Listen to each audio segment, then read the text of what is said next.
كريم رسول الله والله أكرم، فهل فقير بين الكريمين يحرم؟ اللهم صل وسلم وبارك على سيدنا محمد وعلى آله وصحبه وسلم. حبايبي وأهلي وإخواتي، يا رب تكونوا في أحسن صحة وأحسن حال. جايبه لكم بقى النهاردة 3 طرق هنفرد بهم الفطير، والتلاتة أحسن من بعض، وهنعرف كمان إيه أحلى طريقة فيهم. ومن النهارده مش هتقولي الفطير صعب عليا، ولا اني مش عارفه افرده وعايزه اشتريه من مكان كويس ومضمون، لان دلوقتي مع غلو الاسعار والخامات والدقيق والسمنه والحاجات ده مش هتضمني تاكلي حاجه حلوه وعلى اصولها غير لما تعمليها بايديك الحلوين. والموضوع سهل جدا، والثلاث طرق اسهل من بعض، وهتعمليه بكل سهولة. ومن النهاردة مش هتقولي انا ما بعرفش اعمل الفطير، ولا هتخافي تعمليه ابدا. ويا رب الفيديو يعجبكم. لو عجبكم الفيديو يا ريت تعملوا شير للفيديو كتير ولايك للفيديو، واللي ما اشتركش في القناة يشترك ويفعل زر الجرس. ويلا نقول بسم الله ونصلي على رسولنا الكريم. معايا هنا 1.5 كيلو من الدقيق. الدقيق يكون يا اما متعدد الاغراض يا اما بتاع المخبوزات، علشان يكون في عرق شويه. ممكن تجيبي كيلو من دقيق جميع الاغراض، وتحط عليه نص كيلو دقيق من المخبوزات، بحيث ان هو يعلي التست بتاع العرق بتاعه شويه عشان ما يغلبكيش في الفرد. هنا معايا كوبايه فيها ميه، فيها حوالي كوبايه ونص من الميه، دي كوبايه كبيره يعني. دوبت فيهم معلقتين سكر ومعلقه صغيره من الملح، وهبتدي كده هقلب في الدقيق بالشكل ده كده. والميه هنضيفها بالتدريج، لان الفطير بيحب العجن الكتير، فلازما ما ينفعش انك انت تضيفي الميه كلها مره واحده. انا الكيلو ونص ده خد معايا حوالي 5 كوبايات من الميه، بس ضفتهم واحده واحده. ليه؟ علشان اضمن ان اعجن فيه كتير واوصل للنتيجه اللي انا عايزاها. لان علشان تقوي العرق بتاعه علشان ما يتقطعش منك لازم تعجني فيه كتير، يعني مش اقل من 10 دقايق، ربع ساعه. طبعا لو عندك عجان هيكون احسن. هتبتدي تعجني كده، وتدنك تضيفي الميه.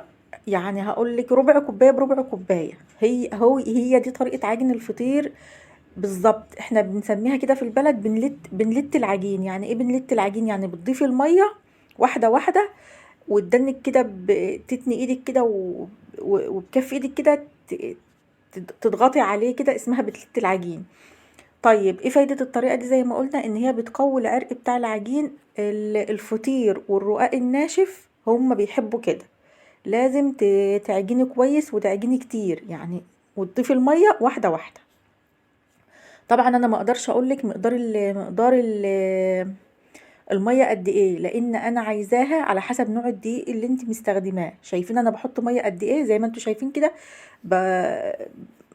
زي ما اكون بدي باللقمية كده. كده انا معايا العجينه بتاعتي طريه وبتلزق. يعني بتلزق حاجه بسيطه كده، هي مش بتمسك في الايد ولا حاجه، بس انا عايزاها طريه وبتلزق. ليه لازم تكون طريه؟ علشان الفطير ما ينشفش معاكي. لان برضو مش شرط انك انت مستخدمه زبده كويسه او سمنه كويسه ان العجين يبقى طري معاكي. لا، لازم العجينه من الاول تكون طريه كده معاكي وبتلزق. طبعا هسيبها ترتاح لمده ربع ساعه، مش اقل من ربع ساعه، علشان اضمن ان هي تتشكل معايا بسهوله. الفطير بيحب تريحيه علشان ما يتقطعش معاكي. هنا كده انا هجيبها وهعملها اسطوانه كده بالشكل ده كده، وهقطعها ل4 قطع. هاجي من النص وهقسمها نصين، وكل نص هقسمه نصين بالشكل ده كده. طبعا تقدري تعمليها 5، تقدري تعمليها 6، على حسب حجم الفطيره اللي انت عايزاها.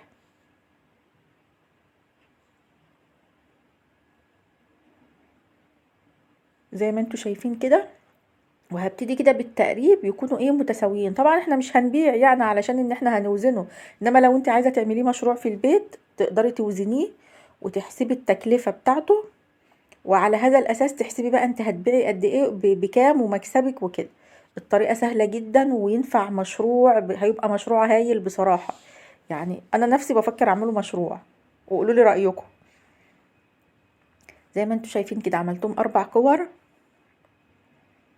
وهبتدي هريحهم برضو. هجيب صينيه كده وهرشها بالدقيق، وهبعدهم عن بعض عشان لما يريحوا ما يلزقوش في بعض. وهسيبهم لمده ما تقلش عن 10 دقايق برضو. وهغطيهم كده هجيب كيس من النايلون، وهبتدي اغطيهم بيه علشان وش العجينة ما يقشفش مني وينشف. يا ريت نتابع الفيديو لاخر لحظة علشان نعرف انهي طريقة اللي احسن واحسن واحسن، والطرق بتاعتنا كلها النتيجة بتاعتها ايه.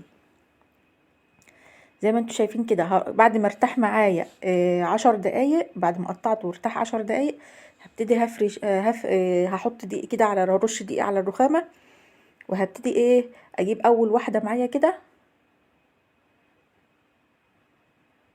وهفردها مستطيل.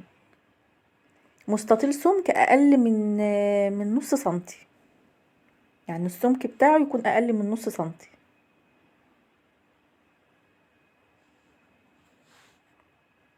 زي ما انتوا شايفين كده، علشان العجينة مرتاحة، مخدومة في العجن، ومخدومة في التريح، وكمان انا سايباها لينة شوية. ليه لينة شوية؟ علشان انا مش هفرد على زيت ولا الكلام ده، لا انا هفرد على دقيق، فلازم أن تبقى العجينة لينة معايا كده عشان تتفرد معايا بكل سهولة وما تغلبنيش. يعني ما شاء الله بتمشي معايا بكل سهولة، ولا فيها اي تعب ولا اي مجهود. دي اول طريقة معانا. وما ننساش كده واحنا شغالين نصلي على رسولنا الكريم كده، ونقول الباقيات الصالحات: سبحان الله والحمد لله ولا إله إلا الله والله أكبر، لا حول ولا قوة إلا بالله، ولا نعبد إلا إياه. هنا بقى معايا زبدة بيضة، اللي هي الزبدة الجاموسي، على زبدة بقري. سيحتهم كده، يعني في الميكروويف كده، يا دوب فكوا كده، وخلطتهم في بعض وحطيتهم على القشطة. وحطيتهم قصدي على يعني حطيتهم الاتنين على بعض وخلطتهم ببعض. وحطيت معاهم كمان نص كوباية من الزيت، بعد ما فككتهم كده نص كوباية من الزيت. طيب المقدار ده معايا قد ايه؟ معايا حوالي نص كيلو او 600 جرام من الزبدة البيضاء والزبدة البقري، و... ومعاهم نص كوباية من الزيت. ليه؟ علشان انا عايزاه خفيف، مش عايزاه تقيل. الزبدة بتدي الطراوة، والزيت بيدي الخفية. طيب انا فردت قد ايه؟ كل فطير هتاخد مني قد ايه؟ كل فطير هتاخد معايا كوباية الا ربع من السمنة، او اللي هي الزبدة. هحط نص كوباية عشان لما تكون عايزة تعملي بالمظبوط يعني. كده انا حطيت نص كوباية، فردتها كده زي ما انتوا شايفين كده زي الكريمة، وهلف رول بالشكل ده كده. وربع كوباية لبقية الطبقات، لان لسه طبعا هنعمل طبقات تانية، فعشان برضو تبقى كل الطبقات متشبعة.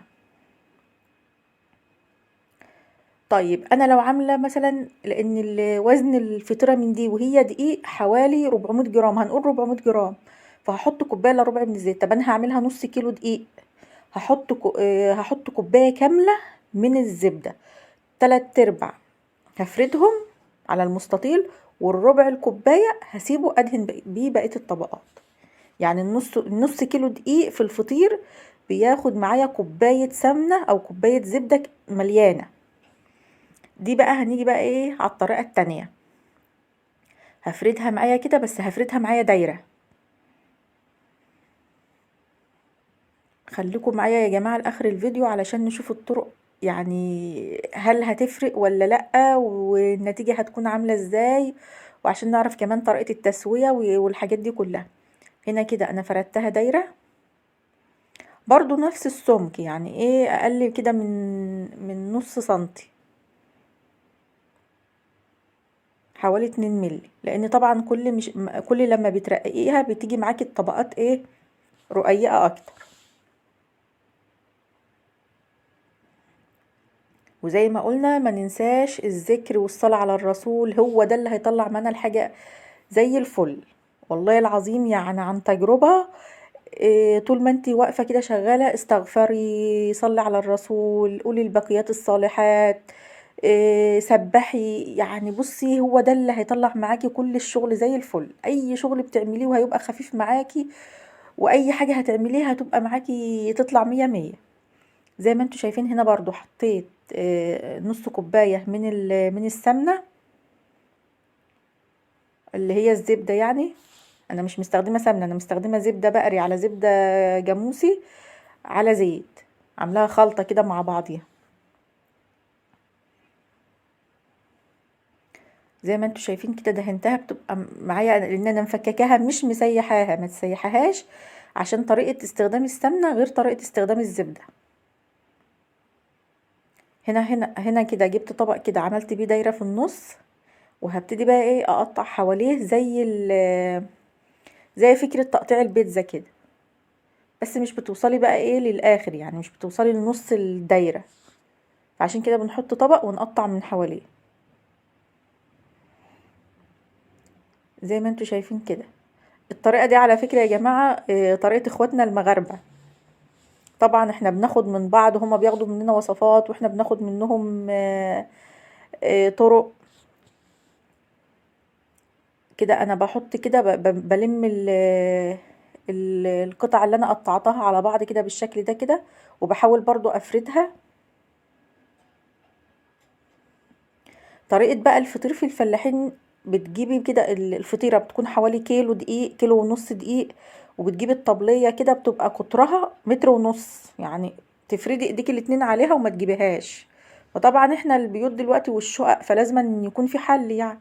هنا كده لميتها كلها على بعضها، اظن الطريقة واضحة جدا مفيش فيها اي، يعني بتلمي كل الاحرف كده على بعض وبعدين بتقلبيها وتسيبيها بقى ايه ترتاح.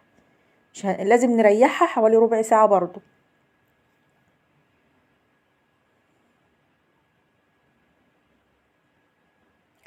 وهنا بقى هندخل على ايه، على الطريقة اللي هي التالتة. برضو هرش دقيق، وهبتدي كده، شايفين العجينة علشان ما مرتاحة معايا هتتفرد معايا بكل سهولة. هفرد برضو مستطيل زي ما بقول لكم بقى عندنا في الفلاحين الطبلية والله العظيم كبيرة، تفردي ايديك الاتنين ما تجيبيش اولها من اخرها، وبنحطها كده على الغسالة بتاعت زمان كده، ونفرد بقى وندلدل العجين من اليمتين. الفطيرة الواحدة بتكون فوق الكيلو دقيق بالظبط، اقل حاجة كيلو دقيق، كيلو وربع، كيلو ونص، على حسب الصينية اللي هتفرديها فيها، يعني حاجة كده مهولة. بس طبعا احنا عشان بنشتغل على الرخامات وما عادش عندنا الطبليات دي، وكمان هتحطها في الشقة فين، فبندور على انك انت برضو تاكلي الفطير اللي نفسك فيه، وفي نفس الوقت من غير ما تكوني ادوات مجهدة، او ان انت مش هتكون تحت ايدك يعني ان انت تستخدميها. في ناس بيعملوه في صينية، يعني عادي تجيبي صينية العشاء الكبيرة اللي الناس بتاكل عليها دي، الألمونيا الكبيرة، وتفردي عليها برضو نفس الوضع بتاع الطبلية. بس بصراحة الطرق دي أسهل بكتير بكتير بكتير. هنا برضو فردته مستطيل، وهبتدي ايه افرد برضو نص كوباية من الزبدة عليه بالطريقة دي كده. ما تسيحيش السمنة، لانك لو سيحت السمنة عن كده لازم أن تكون الزبدة بالطريقة دي زي الكريمة كده. لو ساحت منك مثلا ان انت هتسيحيها على البوتاجاز، هتفككيها على البوتاجاز لان احنا في الشتاء، سيبيها تجمد تاني عشان تعرفي تستخدميها بالطريقه دي. انما لو سايحه منك، انت محتاجه تحطي كميه كبيره من السمنه، لانك انت مش فارده الفطير زي ما بنفرده على الطبليه. لما بنفرده على الطبليه لازم بنسيح السمنه قوي، لانه بيكون رقيق، فمش مش هتعرفي تتحكمي فيه. فلازم ان السمنه تكون بالقوام ده بالظبط، او الزبده تكون بالقوام ده بالظبط. الطريقه دي يا جماعه، وكميه السمنه دي يعني نص كوبايه على تلات ارباع كوباية لفرد 400 جرام من الدقيق، مناسبة جدا جدا جدا، ولا بيبقى زيادة ولا اي حاجة. هنا كده هبتدي اقطع كده، قطعتها من النص، وكل نص قطعته برضو نصين عشان تيجي معايا بالمظبوط. هبتدي كده هجيب كل حرف كده هتنيه، وهحط الطريقة التانية، وهحط الحرف التاني عليه، وهبتدي هطبقها كده. زي ما انتوا شايفين كده الطريقة سهلة جدا وبسيطة، ومش مفيش فيها اي اختراعات. وهجيب الطرف الاخير كده هشده علشان ايه، اطبقه كده على بعضه زي ما انتوا شايفين، عشان العجينة لينة معايا فبتتفرد معايا بكل سهولة. لو العجينة من الاول ناشفة ومفيش فيها المية المية بتاعتها الكافية، هتلاقيها بتتقطع منك وهتلاقيها ناشفة معاكي. حتى الفطير بعد ما يستوي هتلاقيه برضو ناشف معاكي. هنا بقى انا الكرة الرابعة او قطعة العجين الرابعة هعملها بقى بالطريقة اللي هي ايه الاولانية، اللي هي بتاعة المستطيل اللي احنا لفيناه رول كده. فطبعا الطريقة سهلة وايه وشفناها قبل كده.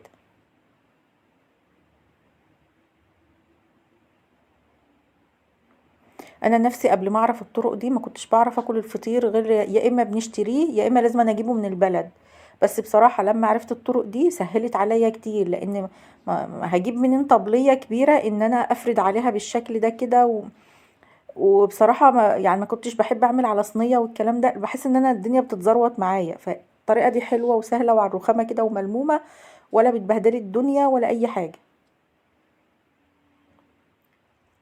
زي ما انتوا شايفين كده، دي هجيب اول رول اللي كنت عملته هفرده كده بمقدار 15 سنتي كده ولا حاجة، وهفرد عليه كمان كده معلقتين من السمنة، اللي هي دي اول فطيرة عملناها خالص، اللي كنا لفينها زي الاسطوانة. وهطبقها 3 كده مع بعض زي ما انتوا شايفين كده، وهسيبها برضو ترتاح لان لسه هفردها فردة كمان. دي خلاص هسيبها على جنب كده علشان ترتاح. وهجيب بقى التانية اللي احنا كنا عملناها ايه، اللي احنا كنا عملناها دايرة وقطعناها. دي اللي احنا كنا عملناها زي دايرة وقطعناها ايه زي البيتزا. هجيبها كده وهفردها بالشكل ده كده. وخلي بالكوا ان تكون التطبيقة لفوق، يعني التطبيقة اللي احنا كنا طبقناها تكون لفوق زي ما انتوا شايفين كده. هفردها بالراحة كده. لو لا حسيتيها ان هي بتتقطع معاكي مفيش مشكلة، لان ده من كتر ما هي الطبقات رقيقة. هفرد برضو معلقة من الزبدة كده عليها، وهبتدي كده هلمها. وكل تطبيقة كده هديها حوالي نص معلقة كده من الزبدة، علشان تعمل معايا طبقات عشان ما تلزقش في بعضها، لان السمنة في بين الطبقات هي اللي بتعمل ان الطبقات ما تلزقش في بعضها. وهبتدي بقى هلمها زي الكرة كده، وهخلي القفلة لتحت زي ما انتوا شايفين كده. هجيب بقى صينية وهحط فيها معلقة من السمنة كده، وهدهنها بالشكل ده كده علشان ايه احط عليها الكرة اللي هي بتاعه الفطيرة اللي انا عملتها، وهسيبها بقى ترتاح. مش هفردها دلوقتي خالص، لو فردتيها على طول هتتقطع مني. لازم هسيبها برضو لما اخلص كل اللي معايا وابتدي ايه اسوي. على فكرة وتقدري تعملي كده مثلا من الصبح وتسوي ساعة الغدا، يعني تسيبهم كور كده وتسيبيهم، ما تبططيهمش وتحطي على وشهم القشطة الا ساعة الغدا. هنا برضو هجيب التانية دي اللي احنا كنا فردناها مستطيل وقطعناها مربعات. هفردها برضو زي ما فردنا اللي هي الكرة اللي كانت مدورة، نفس الطريقة. وهدهنها برضو بالسمنة. الطرق كلها سهلة، وانت تقدري تشتغلي بالطريقة اللي تريحك واللي تحسي ان هي اكتر حاجة مناسبة ليكي في الشغل.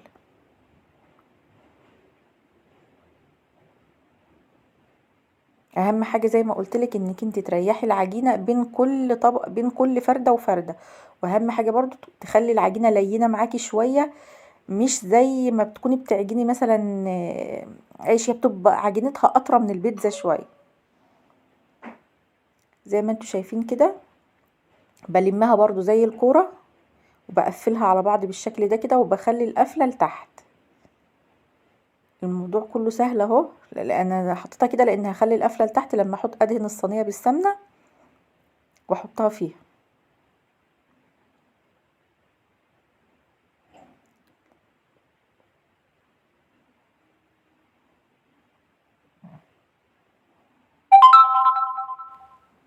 زي ما انتوا شايفين كده برضو كورتها اهو، وهحطها ايه معايا. يبقى هنقول عجينة الفطير عبارة عن دقيق وملح وسكر، مفيش اكتر من كده. هجيب طبعا متحطلوش خميرة. هجيب بقى الاسطوانة اللي هي دي اول واحدة كنا عملناها، بعد ما كنت قفلتها كده على بعضها إيه وعملتها كده فردتها كده مربع. وهبتدي برضو احط لها معلقة كده من السمنة، وهبتدي بقى ايه المها برضو على بعض كده. تدهني بقى في المرة دي طبق يعني سمنة خفيفة، يعني تدهني قصدي زبدة يعني ايا كان سمنة او زبدة اللي هتستخدميها تكون حاجة خفيفة كده، مش زي اول طبقة خالص بنفردها. اول طبقة دي هي اللي بتاخد السمنة الكتير. زي ما انتوا شايفين كده برضو هلمها كورة، وهسيبها برضو ترتاح لمدة ما تقلش عن ربع ساعة. يعني اوعي تفكري تفردي الفطير قبل وتكوني هتدخليه الفرن قبل ربع ساعة، مش هيتفرد معاكي. وزودي المدة كمان، يعني زودي عن ربع ساعة عشان تتفرد معاكي بكل سهولة. دي برضو الاخيرة، لان انا مش هبتدي افرد غير لما اخلصهم كلهم. دي برضو الاخيرة هعملها بنفس الطريقة وهدهنها سمنة والكلام ده كله. هنا بقى خلاص شايفين بتتفرد معايا بكل سهولة ازاي. دي اول واحدة زي ما قلت لكم اللي احنا كنا فردناها مدورة وقطعناها زي البيتزا. هتتفرد معايا بكل سهولة لان هي ارتاحت، يعني خدت مدتها في الراحة يعني. هحط ايه بقى؟ انا دلوقتي مشغلة الفرن على اعلى درجة حرارة عشان يسخن كويس على ما افرد الفطير بالشكل ده كده. واهم حاجة يكون معايا قشطة، يعني تكون معاكي كده معلقتين كده من وش اللبن، او ينفع زبدة عادي مفيش مشكلة. بس ميزة القشطة ان هي بتطري وش الفطير، ما بتخليهوش وشه يبقى ناشف او مقرمش كده زيادة عن اللزوم، لا بتطريه كده، ولما بيبرد بيكون وشه طري وحلو.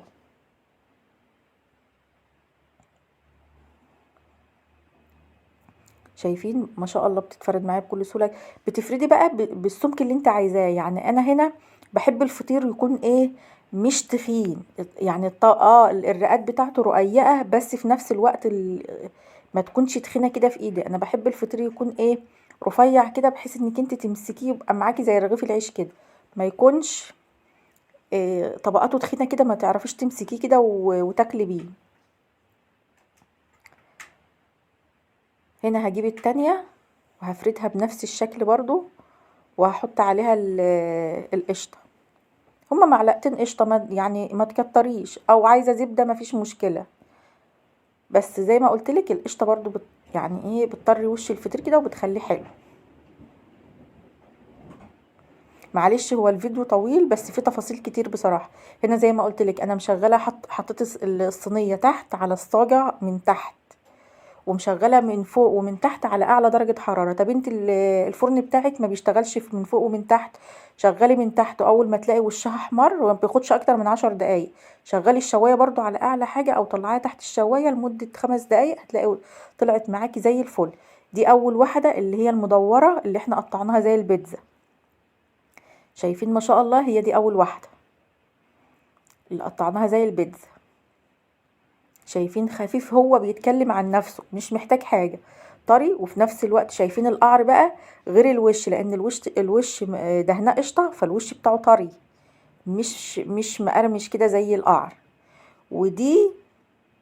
دي تاني واحدة اللي احنا قطعناها، اللي احنا كنا عملناها مربع، يعني عملناها مستطيل وقطعناها مربعات كده. ودي اللي احنا عملناها رول، بس هي دلوقتي يعني سخنة مش قادرة امسكها بايدي بصراحة.